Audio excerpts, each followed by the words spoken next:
The morning sun cast long shadows across Camp Rodriguez as 22 fresh recruits stumbled out of their barracks, still adjusting their ill-fitting uniforms. Most of them had arrived just 3 days earlier, their heads still buzzing with dreams of glory and heroism. They were young, eager, and completely unprepared for what military life truly demanded. Sergeant Morrison stood at attention near the training grounds, his clipboard in hand and a permanent scowl etched across his weathered face. At 45, he had seen countless batches of recruits come and go. Some made it through basic training, others didn't. But this particular group seemed especially green, even by his standards. "Listen up, maggots." Morrison's voice boomed across the courtyard. "Today you're going to learn about real combat situations. Not the pretty stuff you see in movies, but the kind that will keep you alive when bullets start flying." Among the recruits stood Jake Martinez, barely 19, who had joined the army to escape his small hometown's limited opportunities. Next to him was Sarah Chen, 21, a college dropout who sought purpose and direction in military service. Behind them, Tommy Williams shuffled nervously, his baby face making him look even younger than his 18 years. The recruits had heard rumors about their morning instructor.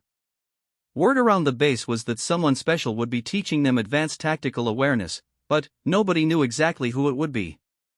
Some speculated it might be a decorated officer from recent overseas operations.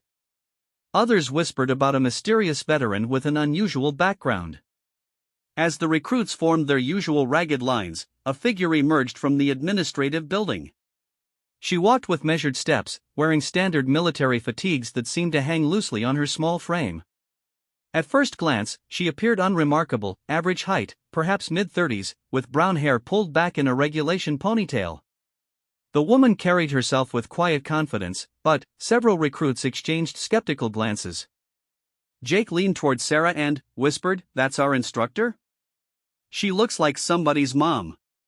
Sarah elbowed him sharply, but she couldn't help noticing the same thing. The woman approaching them didn't fit their mental image of a hardened combat veteran.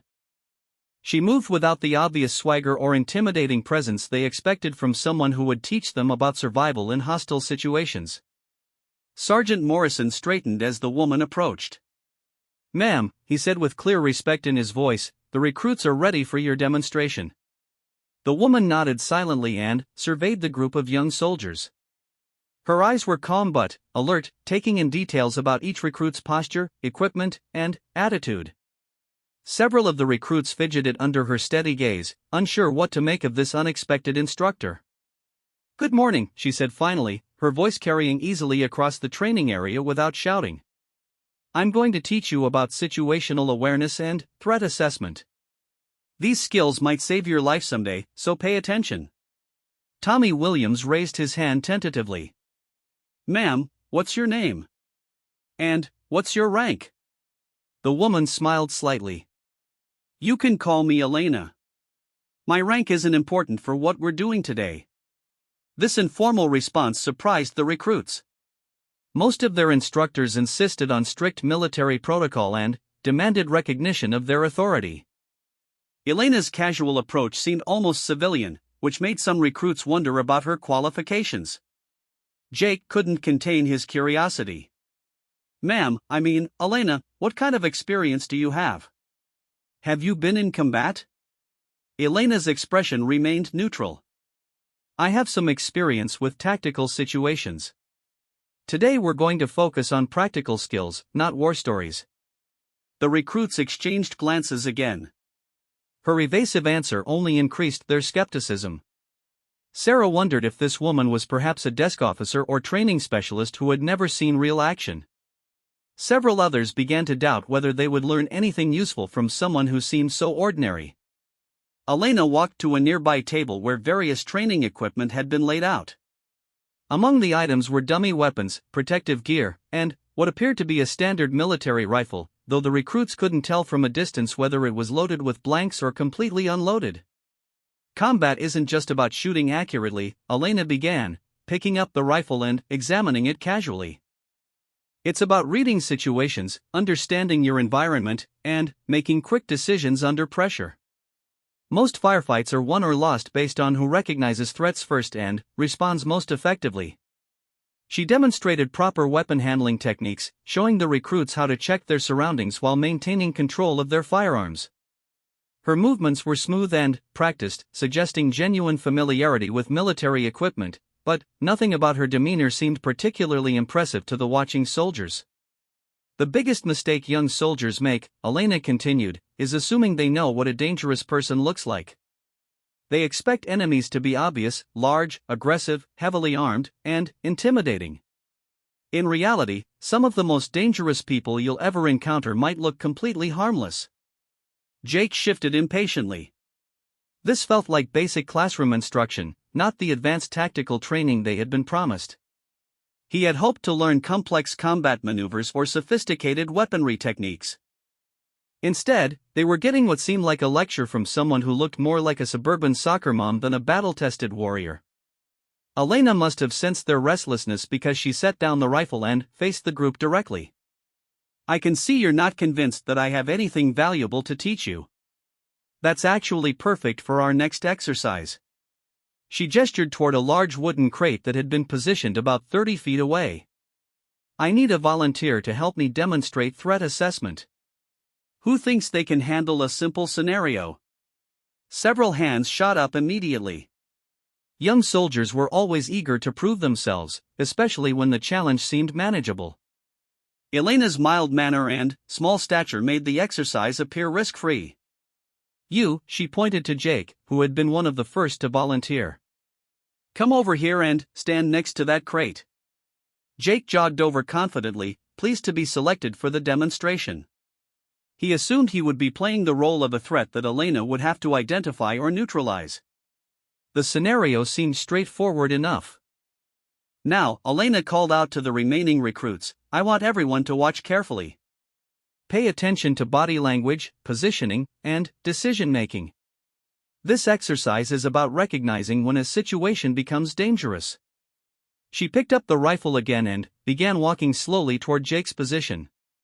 The other recruits watched with moderate interest, expecting a routine training demonstration about threat identification or de-escalation techniques.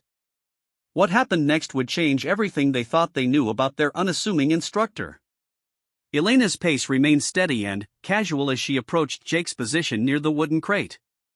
To the watching recruits, she still looked like exactly what she had appeared to be from the beginning, an ordinary woman conducting a standard military training exercise. Jake stood confidently beside the crate, arms crossed, waiting for Elena to explain his role in the demonstration. He figured she might have him act out various threatening poses while she showed the recruits how to identify aggressive behavior or suspicious movements. The morning sun climbed higher, and a gentle breeze stirred the dust around the training area. Birds chirped in nearby trees, and the distant sound of other training activities created a peaceful backdrop. Nothing about the moment suggested that the recruits were about to witness something extraordinary. Elena continued her approach, the rifle held casually in her hands. Her expression remained calm and focused, but not in a way that seemed particularly noteworthy to the young soldiers. They had seen plenty of instructors handle weapons during their brief time in basic training. When Elena was about 15 feet away from Jake, she suddenly stopped walking and made eye contact with him. For just a moment, something changed in her demeanor, a subtle shift that was almost impossible to define but somehow made the air feel different. "Jake," she said quietly, "in a real combat situation, you would now be in serious danger." Before Jake or any of the other recruits could fully process what she meant, Elena moved with explosive speed and precision that seemed to come from nowhere. In one fluid motion, she raised the rifle, aimed, and had Jake in her sights faster than anyone thought humanly possible. The transformation was so sudden and complete that several recruits actually stepped backward in shock. The woman who had seemed so ordinary just seconds before now moved with the deadly efficiency of someone who had clearly done this many times under much more dangerous circumstances. Jake froze completely, his eyes wide as he found himself staring down the barrel of Elena's rifle. The confident smile vanished from his face, replaced by genuine alarm as he realized he was looking at someone entirely different from the person he thought he had been talking to. The other recruits stood in stunned silence, their minds struggling to reconcile what they were seeing with their previous assumptions about their instructor. The rifle Elena held was pointed directly at Jake's head with rock-steady precision, and her entire bearing had shifted from mild-mannered teacher to focused predator in the span of a heartbeat. In that moment, every recruit on the training ground understood that they had made a fundamental error in judgment about Elena. Whatever her background might be, she was clearly someone who knew exactly how to handle weapons and threatening situations with professional-level skill.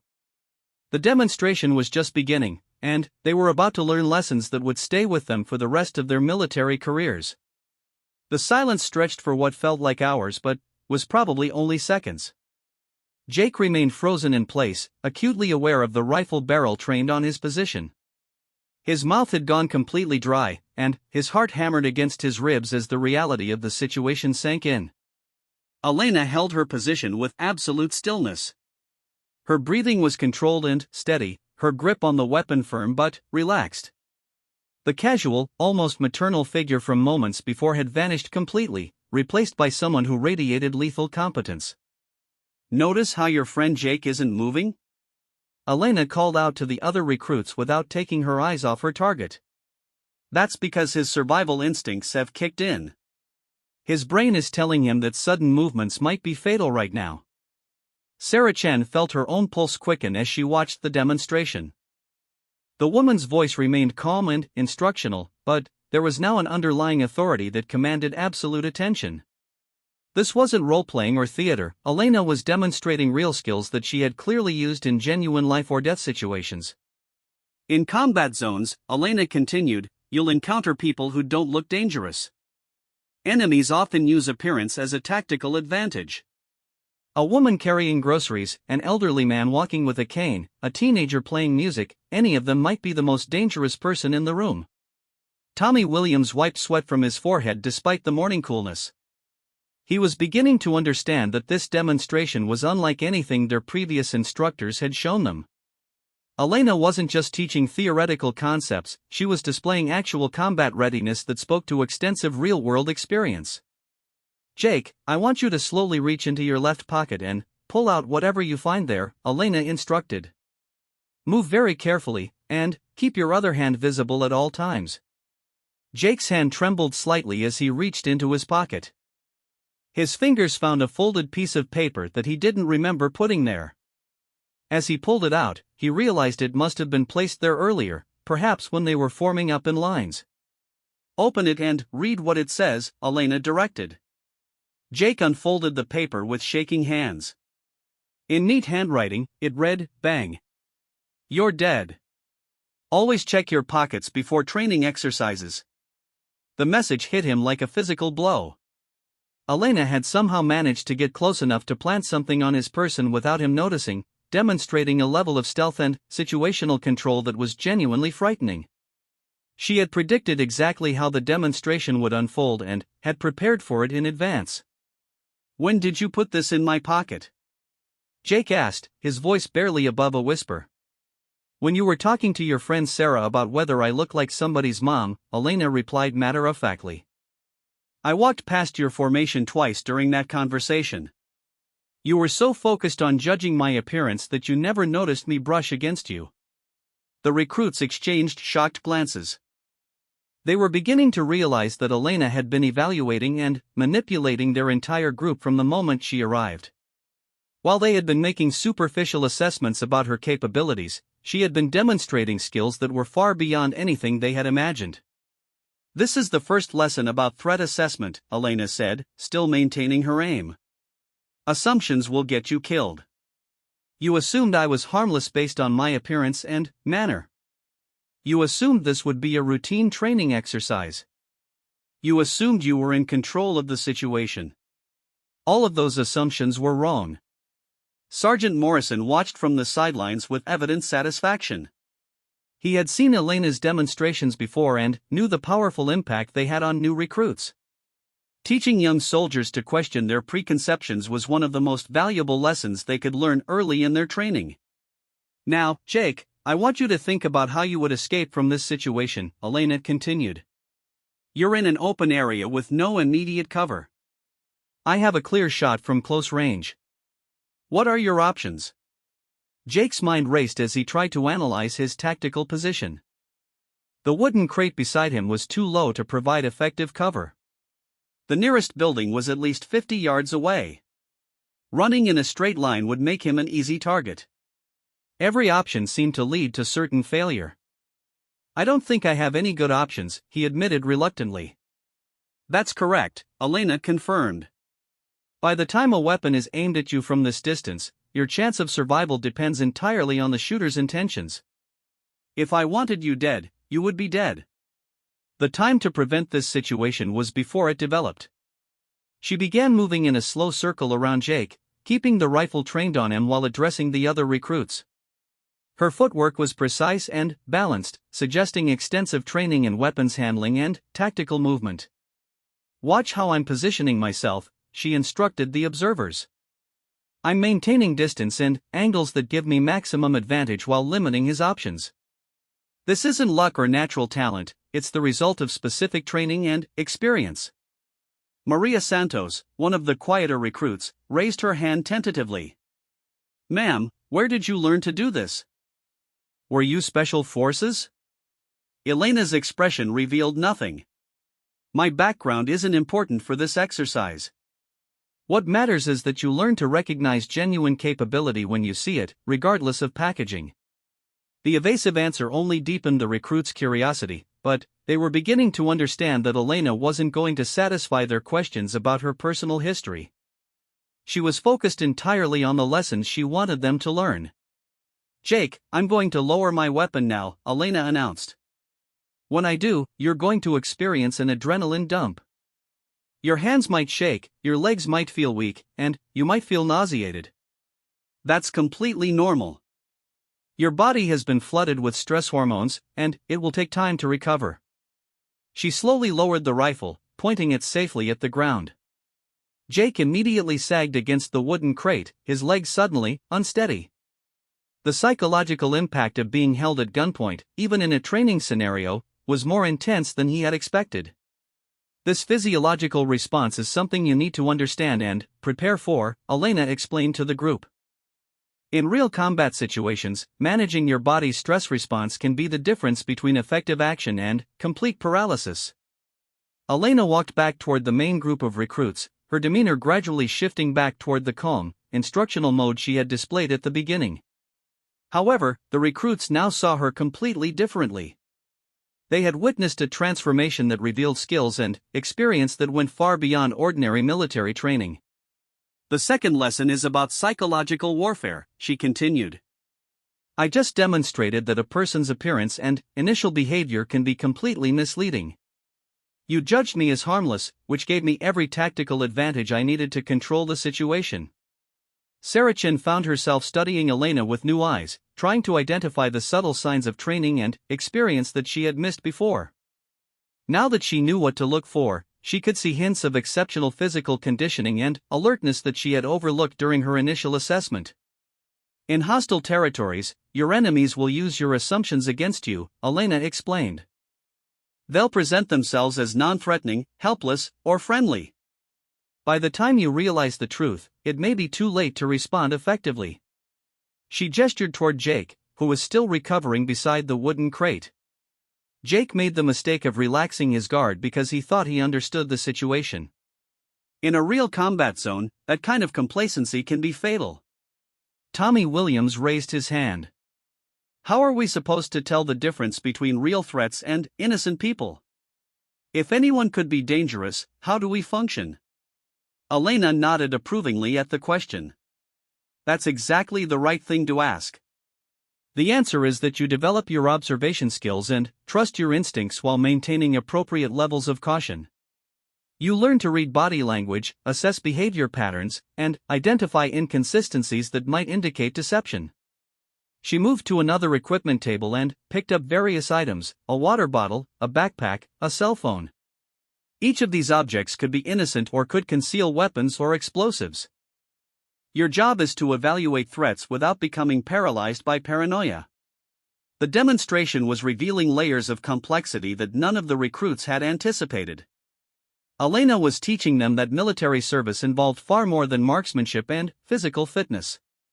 It required psychological sophistication and the ability to make life or death decisions based on incomplete information.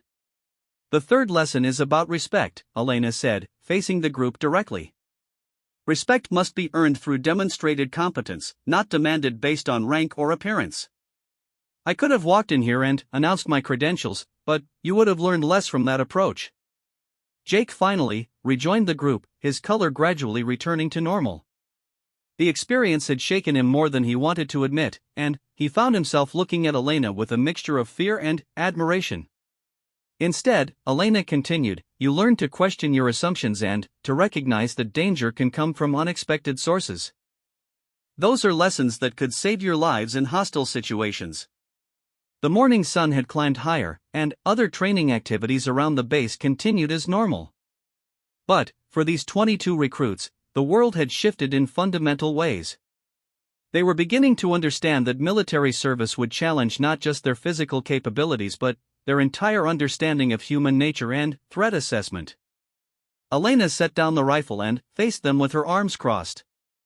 Now we're going to do some practical exercises in threat identification. You'll work in pairs to practice reading body language and behavioral cues. But, first, does anyone have questions about what you've observed so far? The recruits looked at each other uncertainly. They had dozens of questions, but many of them were about Elena herself rather than the tactical lessons she was teaching. Her mysterious background and obvious expertise had created an air of intrigue that made it difficult to focus solely on the instructional content. Finally, Sarachin spoke up. Elena, you said assumptions will get us killed. But, how do we make decisions without making some assumptions? We have to start somewhere. Elena smiled for the first time since the demonstration began. Excellent question. The key is to make informed assumptions based on observable evidence, and to constantly update your assessment as new information becomes available. Never lock in your first impression as the final truth. The lesson was becoming more sophisticated than any of them had expected, and they were beginning to realize that Elena's teaching methods were as complex and carefully planned as her tactical demonstrations. The afternoon training session progressed with Elena guiding the recruits through increasingly complex exercises in threat assessment and tactical awareness. Working in pairs, they practiced reading each other's body language, identifying concealed objects, and recognizing behavioral patterns that might indicate hostile intent. Elena moved among the groups, offering corrections and insights that revealed the depth of her knowledge. Her observations were precise and specific, touching on details that could only come from extensive real-world experience. She pointed out subtle signs that most people would miss, the way someone's eyes moved when they were lying, how stance and posture could telegraph aggressive intentions, the significance of hand positions and micro-expressions. David, you're standing too close to your partner, Elena instructed one recruit. In a real situation, that proximity would make you vulnerable to sudden attacks. Always maintain distance until you've confirmed non-hostile intent. David stepped back, following her guidance, but couldn't help asking the question that had been building in everyone's mind all morning. Elena, you know things that they don't teach in basic training manuals. Where did you learn all this? Elena paused in her instruction and looked around at the gathered recruits. They had stopped their exercises and were all watching her, waiting for an answer. The curiosity that had been simmering all day had finally reached a boiling point. Your background affects how you teach, Sarah added supportively. We'd learn better if we understood your experience. For the first time, Elena seemed to consider revealing something personal. She looked toward Sergeant Morrison, who nodded slightly, apparently giving his permission for whatever she was contemplating.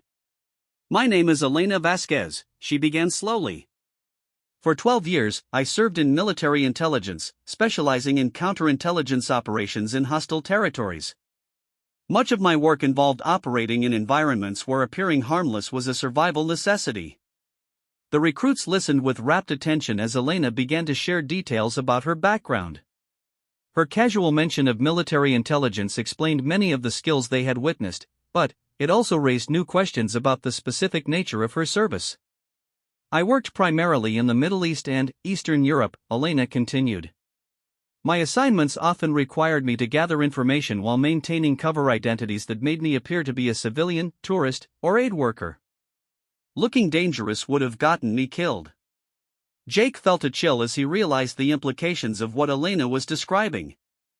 The woman who had held him at gunpoint wasn't just a skilled soldier, she was a trained intelligence operative who had spent years working behind enemy lines in some of the world's most dangerous regions. "The techniques I've been showing you today aren't theoretical," Elena explained. "I've used them in situations where failure meant death or capture by hostile forces. Every lesson you're learning came from real-world applications under genuine threat conditions." Tommy Williams raised his hand tentatively. "Were you ever in actual combat situations? Did you ever have to hurt people?" Elena's expression became more serious. "That's not something I discuss in detail. What I can tell you is that intelligence work sometimes requires making difficult decisions very quickly. The skills I'm teaching you might help you avoid having to make those same kinds of decisions."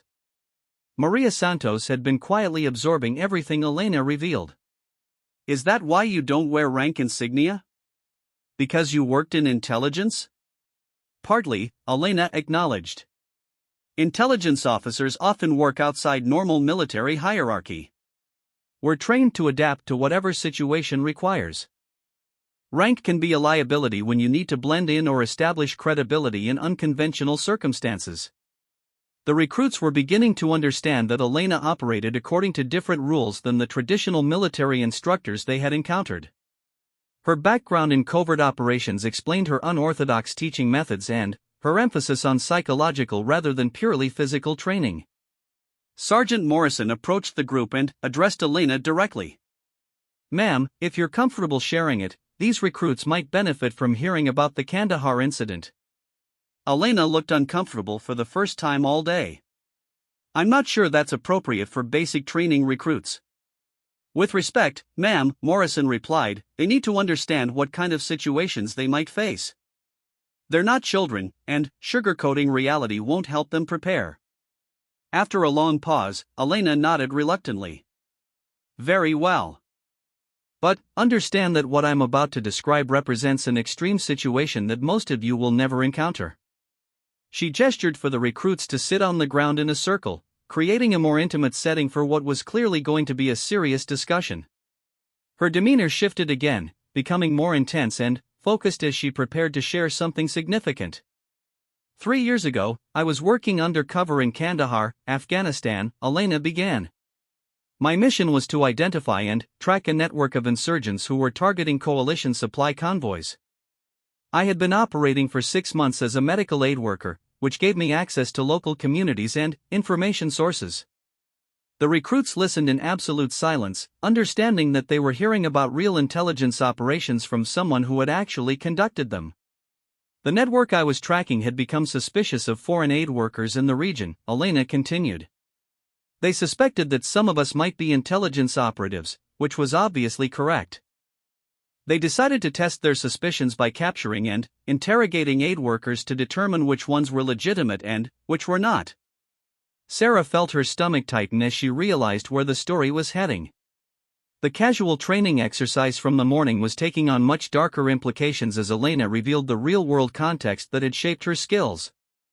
"I was working at a clinic in a small village when 6 armed men entered and announced that they were taking me for questioning," Elena said. "They had no reason to suspect me specifically, but they were systematically checking everyone who fit certain profiles." Elena paused to let the recruits absorb the gravity of the situation she was describing. "These men had no intention of letting me go, regardless of what they discovered during their questioning.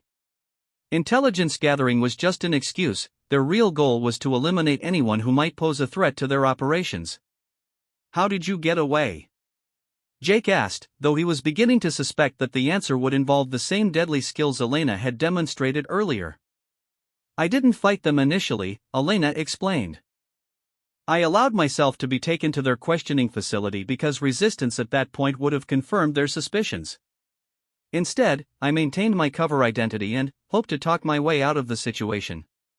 She stood up and began pacing slowly around the circle of recruits. "For 3 days, they interrogated me about my activities, my background, and my connections to coalition forces.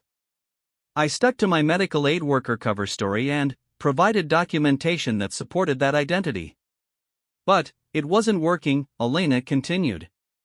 On the fourth day, I overheard them discussing plans to execute me regardless of what they had learned. They had decided that eliminating potential threats was more important than confirming actual guilt. Tommy swallowed hard. So what did you do? Elena stopped pacing and faced the group directly. I did what my training had prepared me to do. I waited for the right opportunity and, then, I acted decisively. The clinical way she described her actions made them sound almost routine, but the recruits could imagine the reality behind her calm words. Elena had been forced to use lethal force to escape from a situation that would have otherwise ended in her death. The facility where they were holding me had 7 guards, Elena said.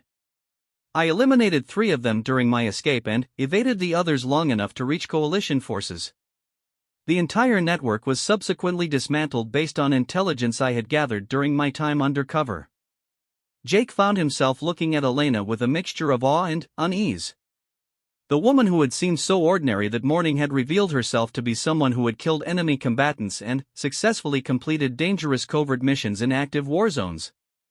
The reason I'm telling you this, Elena continued, is not to impress you or to glorify violence. It's to help you understand that the skills I'm teaching you represent tools that you might someday need to save your own lives or the lives of others. She returned to her position in the center of the circle.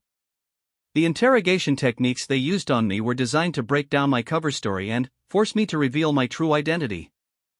If I hadn't been prepared for that psychological pressure, I would have failed before any physical confrontation ever took place. Maria raised her hand. How did you prepare for something like that? How do you train to resist interrogation? Mental conditioning is just as important as physical training, Elena replied. You learn to compartmentalize information, to maintain focus under extreme stress, and to separate your emotional responses from your tactical decision-making.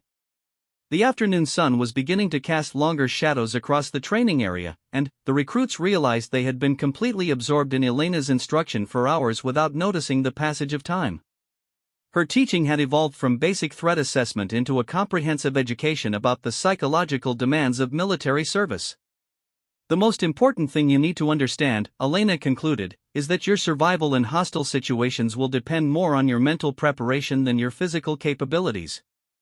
Weapons and tactics are tools, but your mind is your primary weapon. Sergeant Morrison checked his watch and approached the group. Ma'am, we should probably wrap up soon. These recruits have evening chow and equipment maintenance before lights out. Elena nodded and stood up, signaling the end of the formal training session. Before you go, I want each of you to remember the lessons from today. Question your assumptions, trust your training, and never underestimate anyone based on appearance alone. As the recruits began to gather their equipment and prepare to return to their barracks, several of them approached Elena with additional questions. Her revelations about her intelligence background had transformed their understanding of military service and the kinds of challenges they might face. Elena, Sarah asked quietly, do you think we'll be ready for situations like what you described? We feel so unprepared compared to someone with your experience. Elena smiled and placed a reassuring hand on Sarah's shoulder. I had years of specialized training before I was sent into hostile situations. You'll receive the preparation you need for whatever assignments you're given.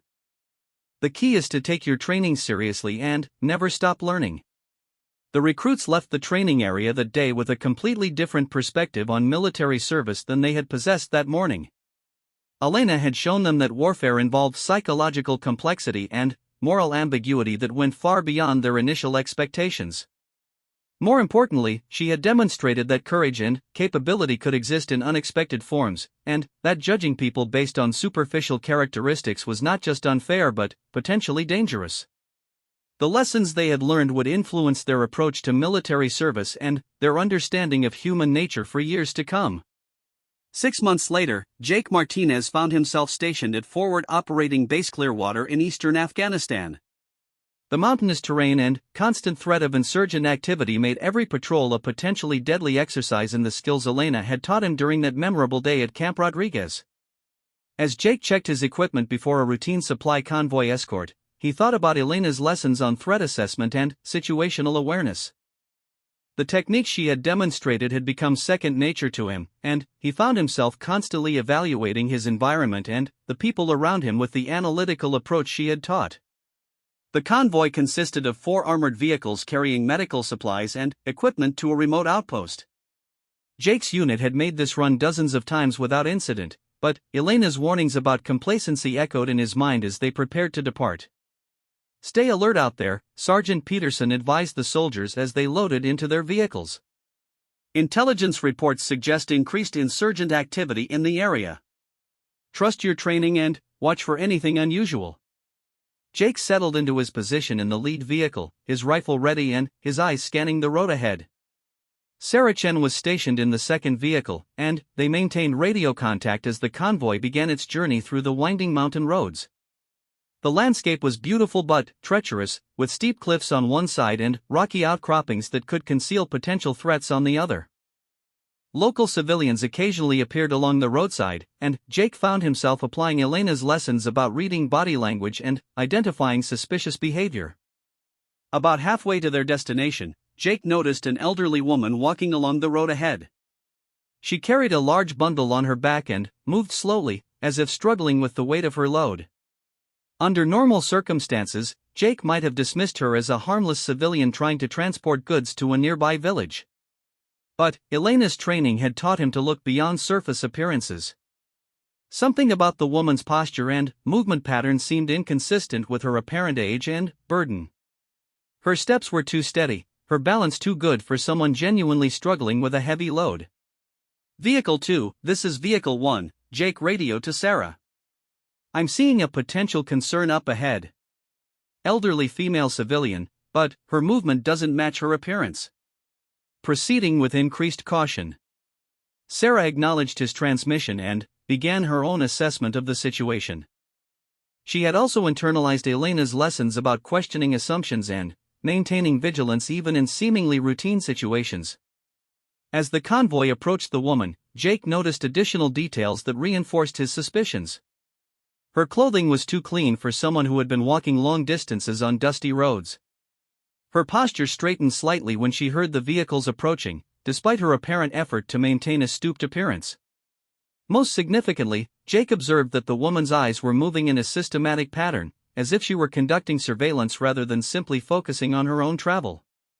Elena had taught them that trained operatives often revealed themselves through unconscious behaviors that were difficult to suppress under stress. "All vehicles, halt," Jake commanded over the radio. Potential threat assessment in progress. The convoy stopped about 15 meters from the woman's position. Jake studied her through his rifle scope, applying the observation techniques Elena had drilled into them. The woman appeared to be in her 70s, wearing traditional local dress, and carrying what looked like household goods or food supplies. But her hands were too steady for her apparent age, and her awareness of the convoy's position suggested tactical knowledge rather than civilian curiosity. Most importantly, Jake noticed that she had positioned herself at exactly the point where the road curved around a large boulder, a location that would force the convoy to slow down and present predictable targets. "This doesn't feel right," Jake muttered to his driver. "Elena taught us to trust our instincts when something seems off, even if we can't articulate exactly what's wrong." Jake's squad leader, Staff Sergeant Williams, crawled up to his position. "What are you thinking, Martinez?" "That woman is conducting surveillance," Jake replied confidently. "Her age and appearance are designed to make us lower our guard, but her positioning and behavior suggest hostile intent." Staff Sergeant Williams studied the situation through his own optics. Elena's reputation had spread throughout the military training community, and many officers now took threat assessments from her former students very seriously. "What's your recommendation?" Williams asked. Jake considered the options Elena had taught them for dealing with potential threats without escalating unnecessarily. "We should establish communication while maintaining tactical advantage. If she's innocent, she'll respond normally. If she's hostile, we'll be prepared for whatever happens next." Williams nodded and ordered the convoy to maintain position while Jake's team dismounted to approach on foot. The procedure Elena had taught them emphasized the importance of controlling the tactical situation while gathering additional information. Jake and two other soldiers advanced carefully toward the woman's position, maintaining spacing and cover while keeping their weapons ready but not overtly threatening. Elena's lessons about projecting controlled strength without appearing unnecessarily aggressive guided their approach. "Ma'am, we need you to stop where you are and identify yourself," Jake called out in the local language, which he had been studying since arriving in Afghanistan. The woman's reaction confirmed his suspicions.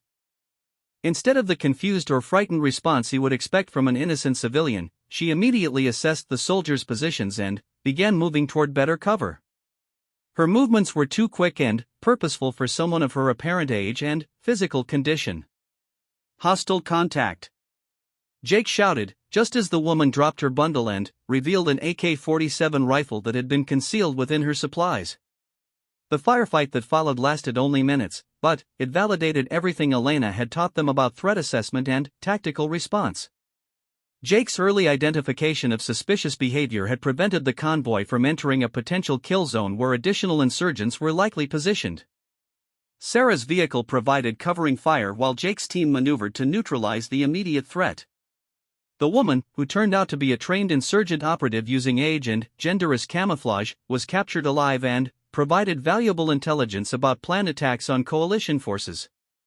After the incident, Jake's commanding officer commended his threat assessment skills and asked about his training background. When Jake mentioned Elena's instruction at Camp Rodriguez, the officer nodded knowingly.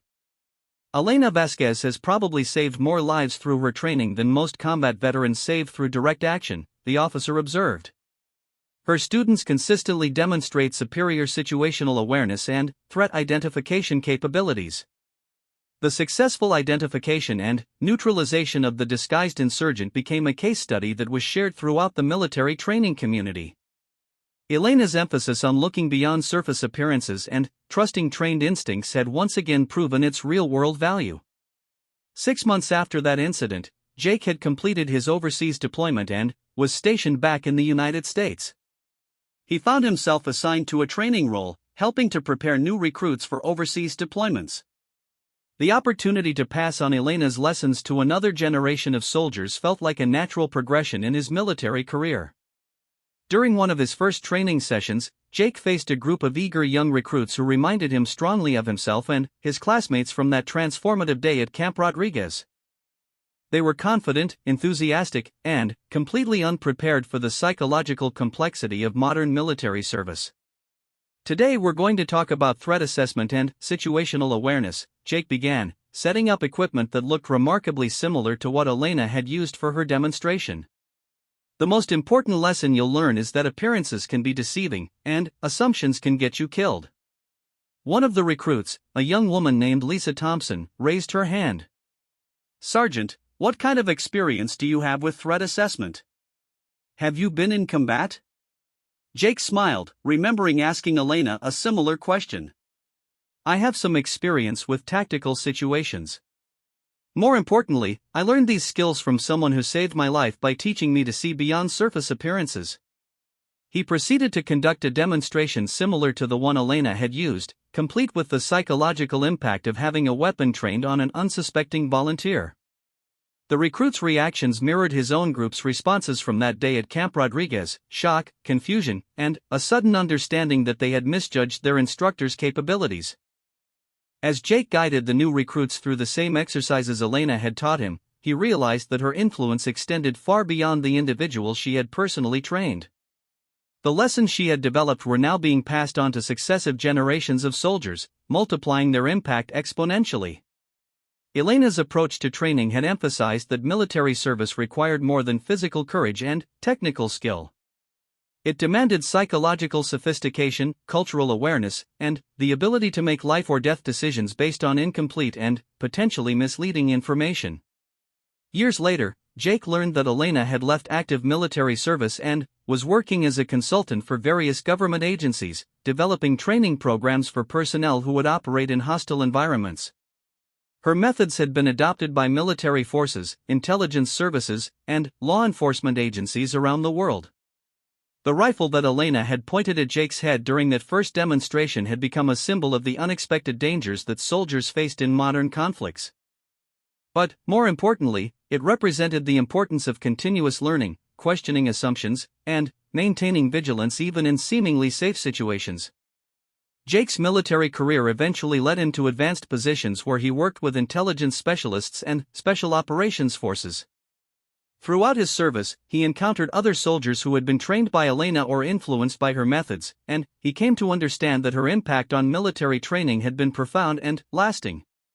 The lessons Elena had taught during that single day at Camp Rodriguez had shaped not just individual soldiers but entire approaches to military education and preparation. Her emphasis on psychological readiness and threat assessment had become standard components of training programs throughout the military establishment. When Jake finally retired from military service after 20 years, he often reflected on that transformative day when a seemingly ordinary woman had demonstrated the deadly skills of a trained intelligence operative.